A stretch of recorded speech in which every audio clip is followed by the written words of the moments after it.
किला यानी मीरी कब तामीर हुआ। तारीख से इतना मालूम होता है कि सबसे पहले एक मुसलमान सहराई ने अपनी हुकूमत यहाँ कायम की थी और इसके बाद एक हिंदू ख़ानदान सेवा यहाँ का हुक्मरान बना था। सिंधी मौरखीन ने इस हिंदू ख़ानदान के राजा का नाम मादर खान लिखा है, जो सेवा के लक़ब से मशहूर हुआ था। मीरी कलात के सहन में काली देवी के मंदिर के आसार एक तवील अरसे तक मौजूद थे।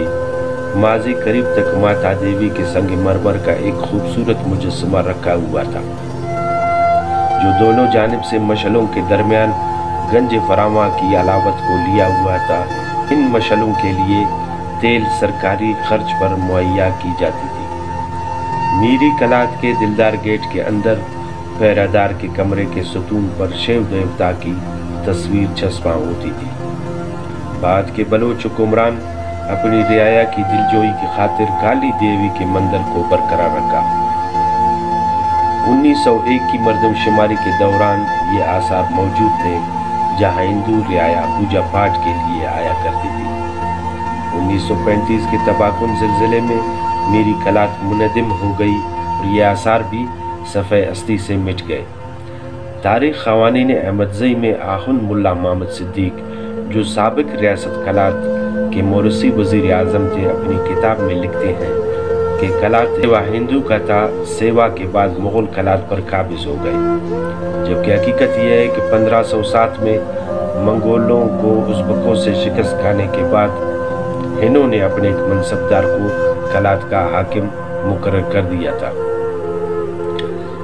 1510 में जब उज़्बकों ने ईरानी लश्कर के हाथों शिकस्त खाई तो ईरानी खुरासान पर काबिज़ हो गए। इस सूरत-ए-हाल से मीरवाड़ी बलोच कबाइल ने फ़ायदा उठाकर कलात पर अपनी हुक्मरानी कायम की। 15वीं सदी के वस्त में सरदार चाकर खान रिंद और सरदार ग्वाराम खान लाशारी की हिजरत ने कलात की तारीख बदल डाली। मीरवाड़ियों और रिंद लाशार के माबैन कलात के लिए लड़ाई लड़ी गई और इस जंग में मीर उमर मीरवाड़ी शहीद हो गया। आखुन मुल्ला मोहम्मद सिद्दीक़ लिखता है कि मीर उमर की शहादत के बाद इसका बेटा मीर बिजार सगीर सन था। इसकी वालिदा इसे लेकर ख्वाजा खेलों के यहाँ मस्तूम चली गई, जो इसके कबीले से थे। मीर बिजार अपनी नाना सरदार मोइब खान ख्वाजा खेल के यहाँ जवान हुआ। जज्बा इंतकाम इसके दिल में मोजज़न था। मस्तूंगी जवानों पर एक मुख्तसर लश्कर लेकर कलात की तरफ रवाना हुआ। मनगोचर के नज़दीक चप्पर के मकाम पर रैसानी कबीला के जद्दे आला मीर सियाही खान रैसानी से मुलाकात करके बिजार ने चढ़ाई का इरादा जाहिर किया।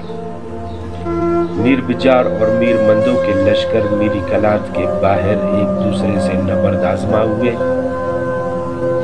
मीर मंदो इस लड़ाई में शहीद हुआ और मीर बिजार ने कलात पर कब्जा कर लिया। मीर बिजार की गोशानशीनी के बाद मुगलों ने कलात को खाली पाकर कलात में अपना एक मनसबदार तैनात कर दिया।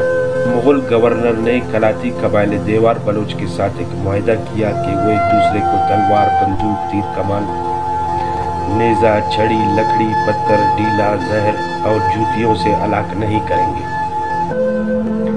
मगर ये मुआहदा कारगर साबित नहीं हुआ। कुछ अरसे बाद कलाती बलोचों के इस ताइफे ने एक नई तदबीर से मुगलों पर हमला करने की ठान ली।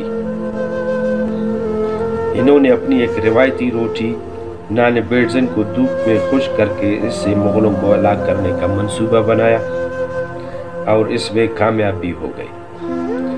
उन्होंने मीर इब्राहिम मीरवाड़ी से सियासी और फौजी इमदाद तलब की और यूं मीर इब्राहिम का पोता मीर हसन को कलात की गद्दी पेश कर दी गई। कलात की तारीख जो शानदार रिवायात पर मबनी है, मगर इसकी माक़बल की तारीख पर ताहनूज अंधेरा पड़ा हुआ है, जिस पर माहिरीन के काम की अशद ज़रूरत है।